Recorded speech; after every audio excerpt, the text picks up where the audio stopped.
Bonjour à toutes et à tous. J'espère que vous allez bien. Nous nous retrouvons aujourd'hui pour poursuivre la séquence consacrée aux sociétés et aux environnements fragilisés face au changement climatique. Dans un grand 1, nous nous sommes intéressés à un espace en particulier, l'Arctique, qui est un espace qui fait face au changement climatique qui fait que cet espace devient de plus en plus convoité, ce qui entraîne un certain nombre de tensions. Dans un grand 2, nous avons vu les ressources énergétiques, qui est un exemple de ressources de plus en plus exploitées à l'extrême par les sociétés aujourd'hui pour répondre à des besoins liés au développement. Ces ressources de plus en plus exploitées posent aujourd'hui le défi d'une transition énergétique. Et nous avions fini par voir le cas de la France. Aujourd'hui, dans un grand 3, nous allons étudier un autre sujet en rapport toujours avec le changement climatique, les risques. Donc vous pouvez noter le titre de ce grand 3, les sociétés face aux risques. Avant d'entrer dans le vif du sujet, quelques points de définition sur des termes que je vais utiliser tout au long de ce grand 3. Donc, je vais d'abord vous expliquer ce schéma et les définitions avant que vous ne preniez en note tout ceci. Ce qu'il faut savoir, c'est que le terme de risque en géographie, c'est la rencontre, le mélange, l'union de deux ingrédients. D'un côté, l'aléa, de l'autre, la vulnérabilité. D'abord, un aléa. Un aléa, c'est quoi? C'est un événement d'origine naturelle, une tempête, un cyclone, un séisme, technologique, un incendie d'usine, une explosion nucléaire, ou sanitaire, une épidémie comme le coronavirus, qui a une probabilité plus ou moins forte de se dérouler. Par exemple, vous pouvez très bien vivre à côté d'un volcan, il peut demain connaître une éruption ou pas, d'où l'idée de probabilité. Cet aléa, qui peut se produire ou pas, rencontre la vulnérabilité, c'est-à-dire la fragilité des sociétés face à un aléa.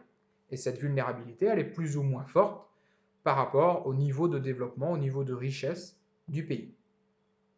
Une fois que vous unissez aléa et vulnérabilité, d'où d'ailleurs ce schéma où deux cercles se croisent, cela donne en leur centre le risque, c'est-à-dire la rencontre entre un aléa potentiel qui peut ou pas arriver et la vulnérabilité humaine, c'est-à-dire en termes de vie humaine, et matérielle, c'est-à-dire en termes d'infrastructure, d'une société pouvant être à l'origine d'une catastrophe.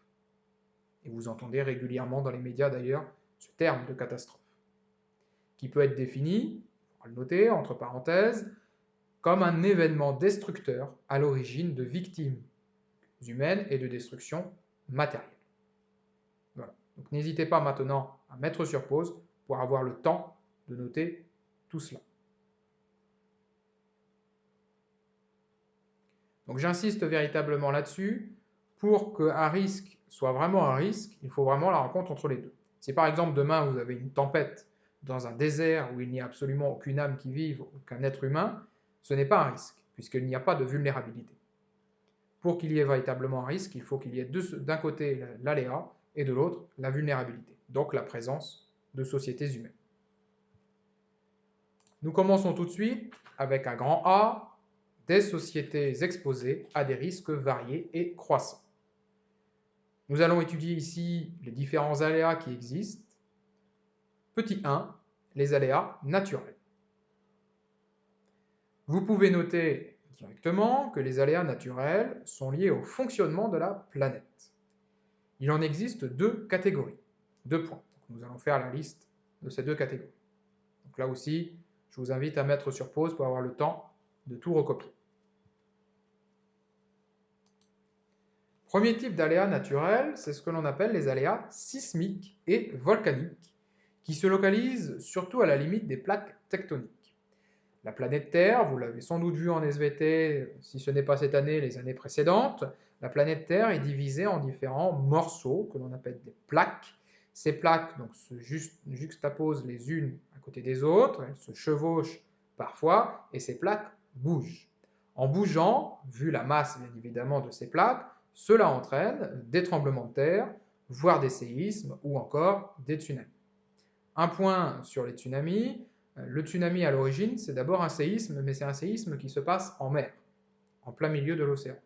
Donc vous avez un séisme dans le sous-sol, au niveau de la croûte terrestre dans l'océan, Ce mouvement de la Terre entraîne un mouvement de l'eau et donc la formation de vagues gigantesques, de vagues monstrueuses. Et c'est cela un tsunami. Ces aléas sismiques et volcaniques donc, se situent à la limite de ces plaques qui bougent. Donc, quand elles bougent, elles créent des mouvements, donc des tremblements de terre, des séismes. Et c'est aussi à la limite de ces plaques que l'on trouve des volcans. Où se situe la limite de ces plaques? Vous le voyez ici en fait sur la carte, ce sont les pointillés que vous avez en vert. Donc chaque zone où il y a des pointillés, ce sont des zones où on a la rencontre de plaques tectoniques. Et donc ce sont les zones aujourd'hui les plus exposées au séisme, au tremblement de terre et à la présence de volcans, donc aux éruptions volcaniques.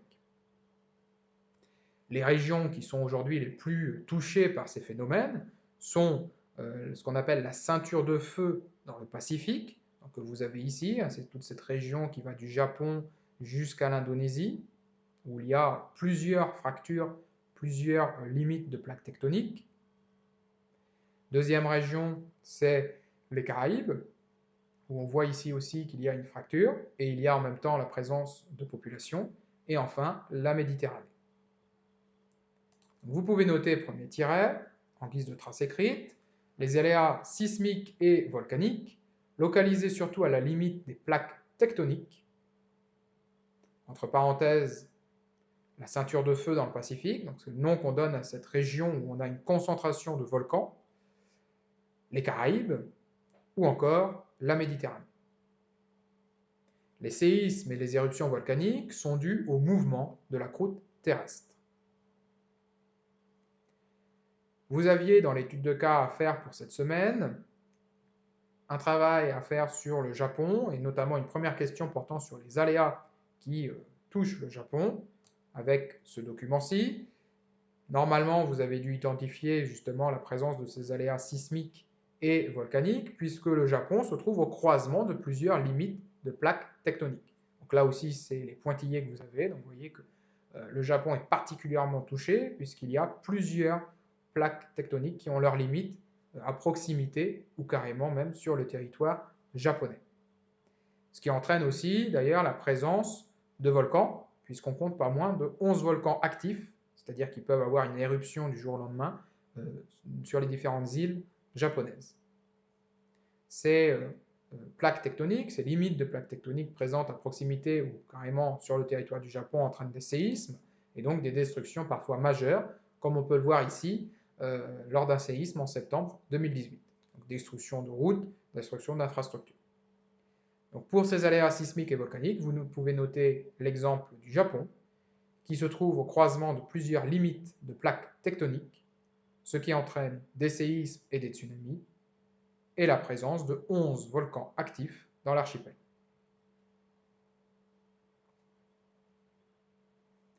Un point sur les volcans de culture générale, donc vous n'avez pas besoin de le noter. Les volcans, donc, je vous l'ai dit, se trouvent le long des limites des plaques tectoniques. Pour autant, on trouve aussi, quelquefois, des volcans au milieu des plaques. C'est le cas notamment à Hawaï.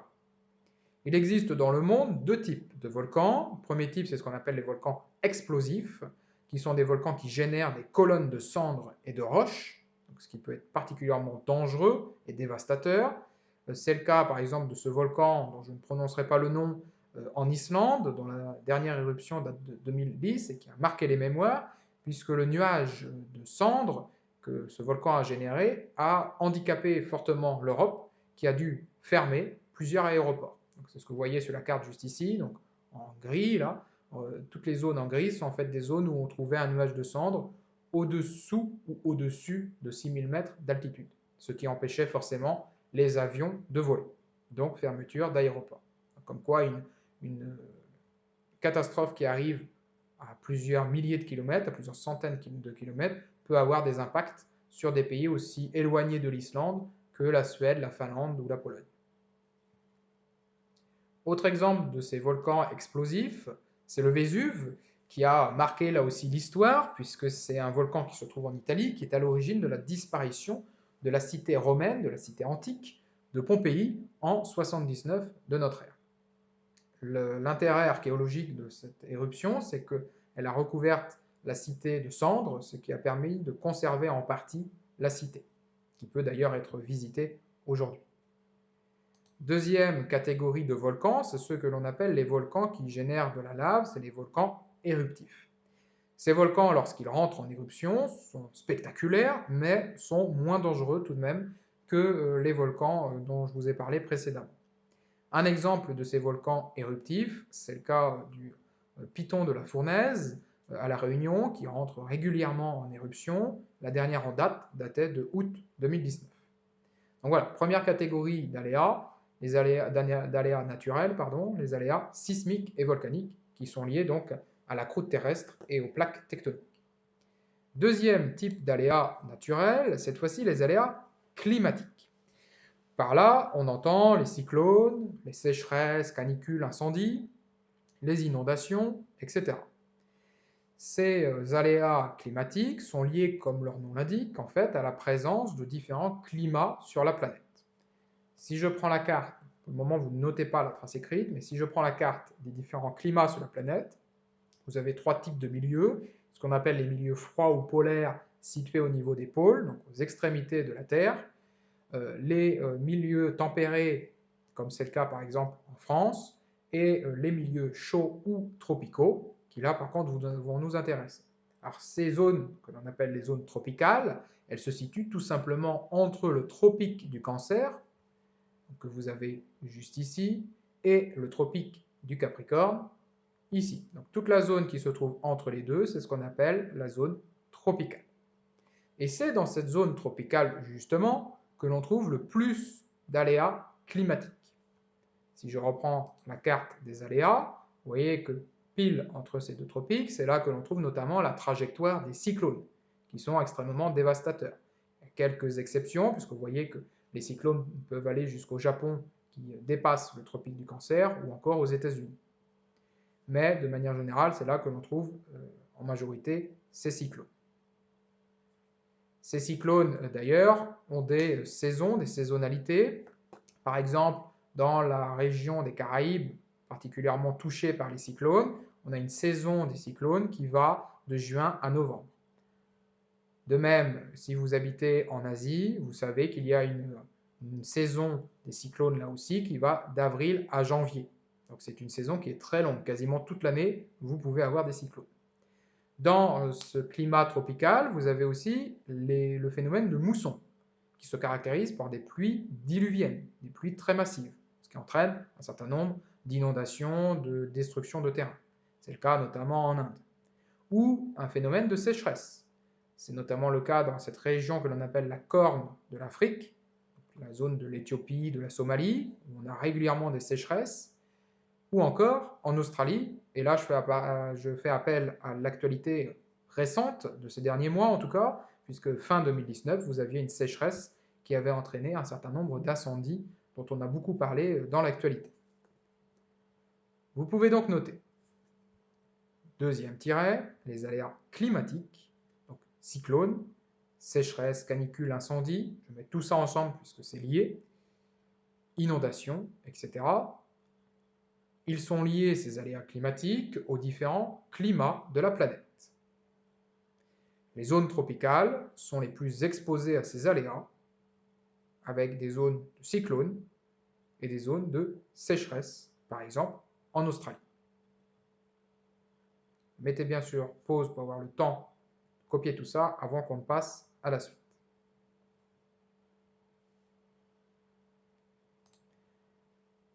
Je vais continuer à corriger la question 1 de l'étude de cas que vous aviez à faire sur le Japon. Hormis la présence de séismes au Japon ou de volcans, vous avez dû noter dans la première question qu'il y a aussi un aléa lié au cyclone, puisqu'on a toute la partie sud du Japon qui se trouve sur la trajectoire des cyclones. Donc vous pouvez noter l'exemple inscrit juste ici, exemple le sud du Japon qui est dans la trajectoire des cyclones.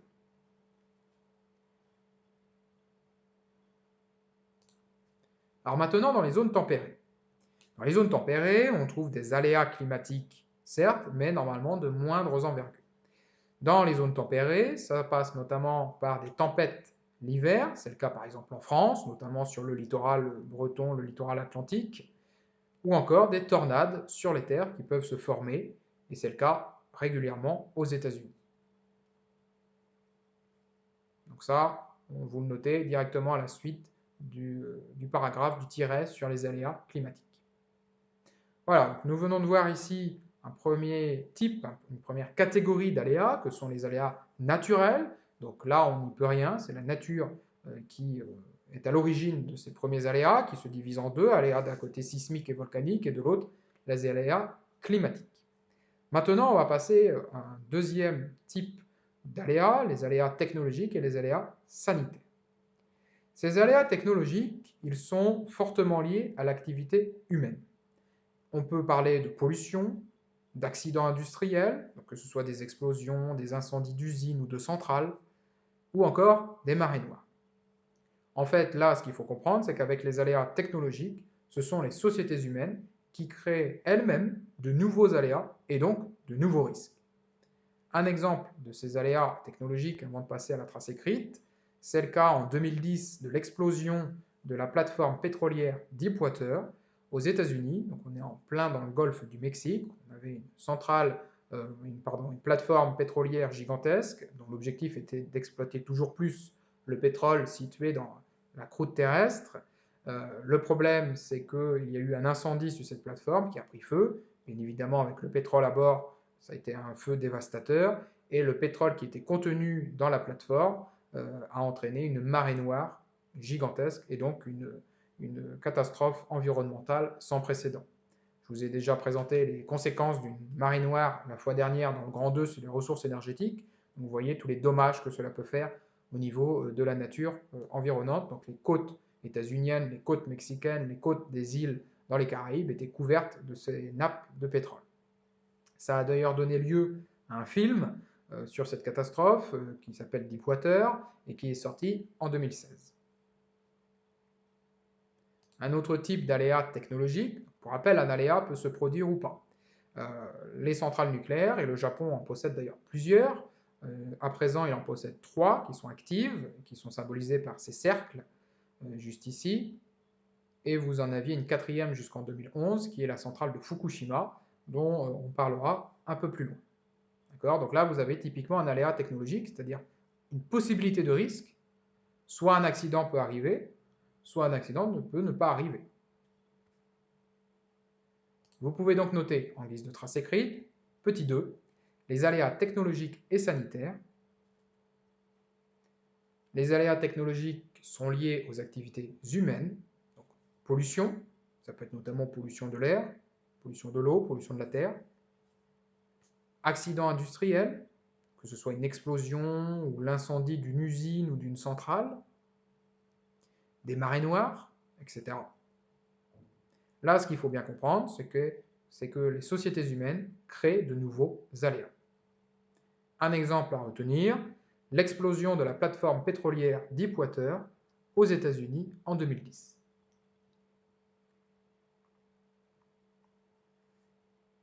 Donc là aussi, mettez sur pause pour avoir le temps de tout recopier. Ces aléas technologiques, ils peuvent intervenir de manière générale, mais ils peuvent aussi parfois intervenir suite à un aléa naturel. Et c'est ce qui s'est passé au Japon en 2011. Tout commence au mois de mars, donc le 11 mars, par un séisme dans l'océan Pacifique. Donc vous avez ici l'épicentre, qui est juste à côté, juste à l'est du Japon. Donc tout commence par ce séisme qui produit un tsunami, donc des vagues submersives de grande taille, qui donc arrivent sur les côtes japonaises et notamment dans la ville de Fukushima où vous aviez une centrale nucléaire. Ces grandes vagues entraînent un incident nucléaire sans précédent que vous avez ici, donc l'incendie dans un réacteur de la centrale nucléaire de Fukushima, donc, qui a été la dernière grande catastrophe nucléaire de notre histoire. Donc, vous pouvez noter que parfois ces aléas technologiques sont déclenchés par un aléa naturel. Exemple, l'accident nucléaire à Fukushima en 2011 au Japon a pour origine un tsunami causé par un séisme.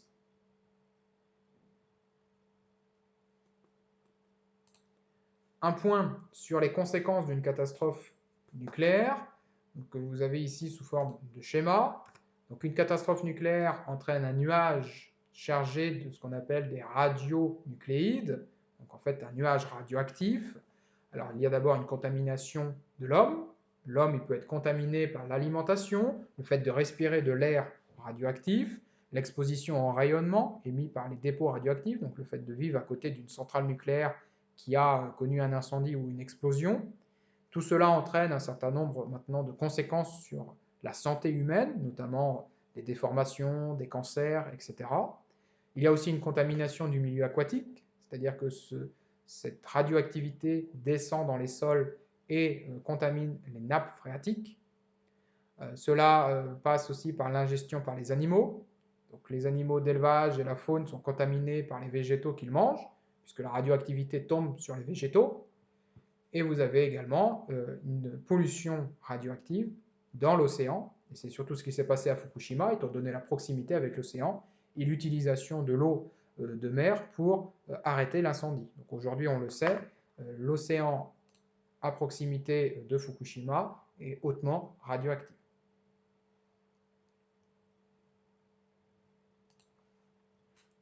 Ensuite, ces aléas technologiques, vous avez ici une carte des différentes catastrophes technologiques dans le monde. Vous voyez qu'elles ne se déroulent pas partout de la même manière. On n'a pas autant de catastrophes technologiques, par exemple, en Europe qu'en Amérique du Sud ou en Afrique. Pourquoi? En fait, les aléas technologiques n'arrivent dès lors que vous avez que des usines, que vous avez des centrales nucléaires, bref, que vous avez un certain nombre d'infrastructures industrielles qui donc créent l'aléa. Or, aujourd'hui, quels sont les pays qui possèdent le plus d'usines ou de centrales? Ce sont les pays, bien évidemment, développés en première catégorie et de plus en plus les pays en voie de développement et notamment les pays émergents. C'est pour ça qu'aujourd'hui, vous voyez d'ailleurs sur cette carte que les pays qui ont connu le plus de catastrophes technologiques sont des pays européens. Vous pouvez donc noter la trace écrite juste ici. Vous notez que les aléas technologiques dépendent surtout du niveau de développement des pays.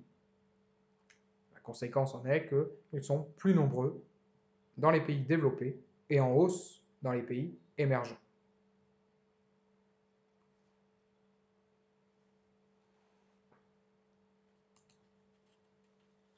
Ensuite, donc après ces aléas technologiques, autre aléa qui existe, les aléas sanitaires, c'est-à-dire liés à la santé. Et là, on est en plein dans l'actualité pour le coup. Vous notez directement que les aléas sanitaires sont de plus en plus importants en raison de la mondialisation. Je rappelle, la mondialisation, c'est le fait que tous les continents, les territoires soient connectés les uns aux autres par des flux humains, des flux de commerce, etc. Les pandémies, une pandémie, pour rappel, c'est une épidémie qui se diffuse sur un très grand espace, donc souvent à l'échelle de la planète, et à un grand nombre d'individus. Donc ces pandémies, comme le Covid-19 actuellement, ou l'épidémie d'Ebola en Afrique, se multiplient. C'est-à-dire qu'on a de plus en plus de pandémies de ce genre. Elles se multiplient et elles se diffusent davantage à cause des mobilités plus nombreuses. Aujourd'hui, avec le tourisme, les migrations, etc., on a de plus en plus de mobilité, de flux de marchandises ou d'êtres humains, et donc cela entraîne une plus grande propagation aussi des maladies, des épidémies. C'est le cas avec les avions ou les navires, etc.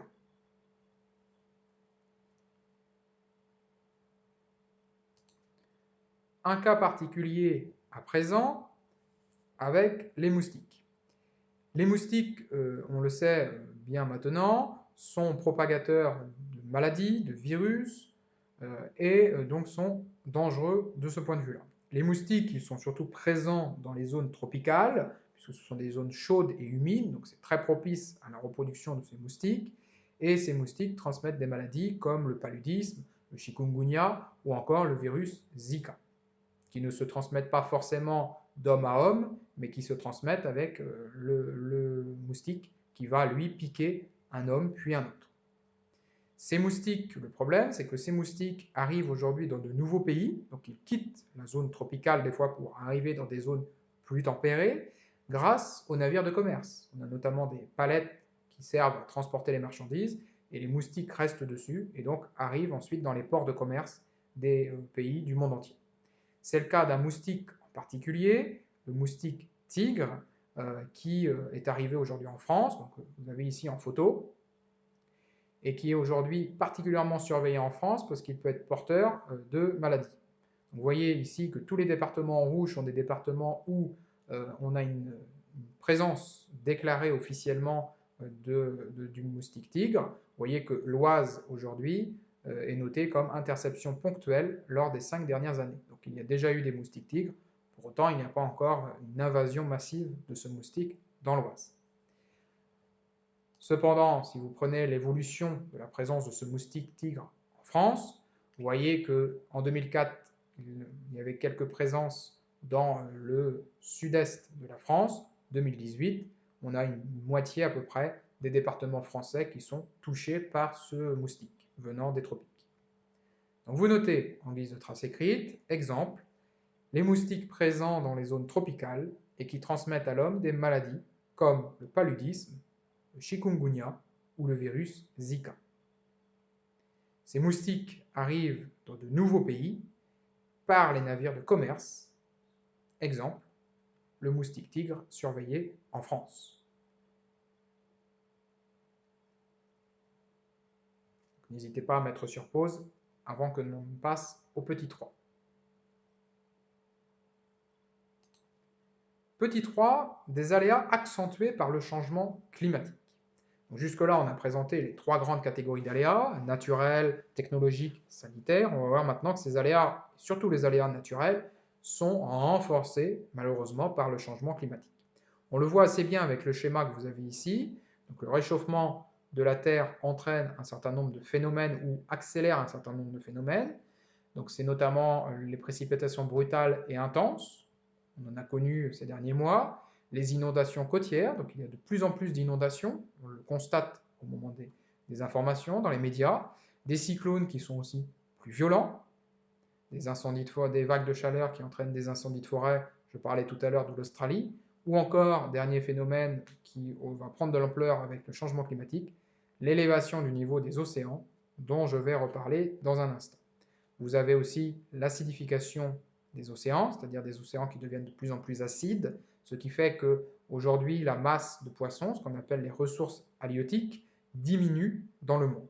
Or, qui dit baisse des ressources en poissons, dit aussi une perte d'alimentation pour les sociétés. Vous pouvez donc noter que les aléas naturels sont accentués par le changement climatique. 2 points. Premier tiret, qui montre ce que je viens de dire là, la hausse d'abord du nombre de catastrophes naturelles. 250 catastrophes naturelles recensées en 1980, donc il y a 40 ans.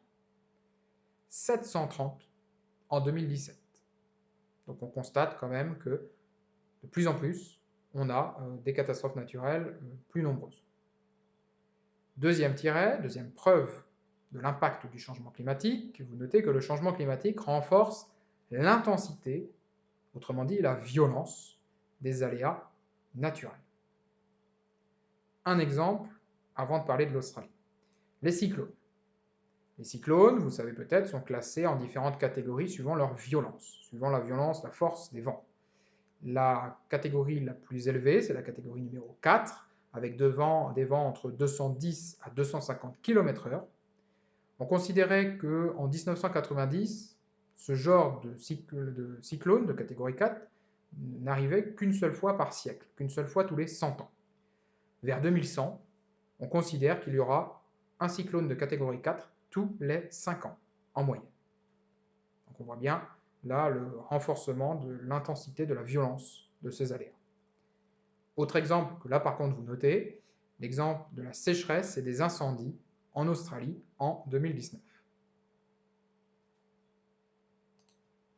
Donc vous voyez ici d'ailleurs une image juste ici. Donc, ce sont des incendies que l'Australie a eu beaucoup de mal à résorber et qui étaient liés à la sécheresse.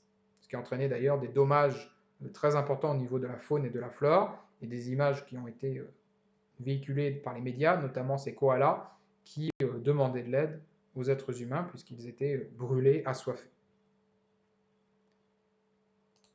Enfin, dernier élément qui prouve l'impact du changement climatique, c'est l'élévation du niveau des océans. On considère que d'ici 2100, les océans, le niveau des océans va progresser, monter de 1 à 2,5 mètres en moyenne. Donc ça dépendra des régions. Autrement dit, toutes les terres qui sont à moins d'1 mètre de la surface des océans vont se retrouver totalement inondées, et cela pour un moment. Ce ne sera pas une inondation temporaire, mais bien définitive. Cela va entraîner forcément la disparition de territoires. Je pense notamment au territoire des Pays-Bas. On va avoir une bonne partie du territoire des Pays-Bas d'ici 2100 qui va disparaître. C'est le cas aussi, même si on en parle assez peu, des îles dans le Pacifique. On considère qu'il y a 10 000 à 20 000 îles qui vont disparaître aussi d'ici 2100. Des villes sont menacées directement, notamment sur la côte ouest des États-Unis. Vous pouvez donc noter, troisième tiret, le réchauffement climatique entraîne donc égale élévation du niveau des océans, 1 à 2,5 mètres d'ici 2100, et donc des inondations des littoraux à venir, notamment en Asie, sur la côte ouest de l'Afrique et en Europe du Nord. 10 000 à 20 000 îles devraient disparaître d'ici 2100, notamment dans l'océan Indien. Conclusion de ce point, les sociétés humaines, en fait, accentuent les risques par leurs activités. N'oubliez pas, le réchauffement climatique, le changement climatique est en grande partie lié aux pollutions et à l'activité humaine. Donc en fait, l'environnement qui est dégradé entraîne des risques accentués dont nous serons les principales victimes. Ces effets du changement climatique et le fait que des îles vont disparaître, des régions vont devenir difficilement habitables avec ces aléas de plus en plus récurrents et de plus en plus violents, ça va entraîner des migrations, ce qu'on appelle des migrations environnementales. Donc vous avez la carte juste ici. Donc vous voyez que là où les habitants vont partir, les zones qui vont être les zones de départ, ce sera surtout des zones situées en Asie, et notamment dans ces îles de l'Asie du Sud-Est, indonésienne, etc. Et ces populations vont se diriger principalement vers l'Europe ou bien vers l'Amérique.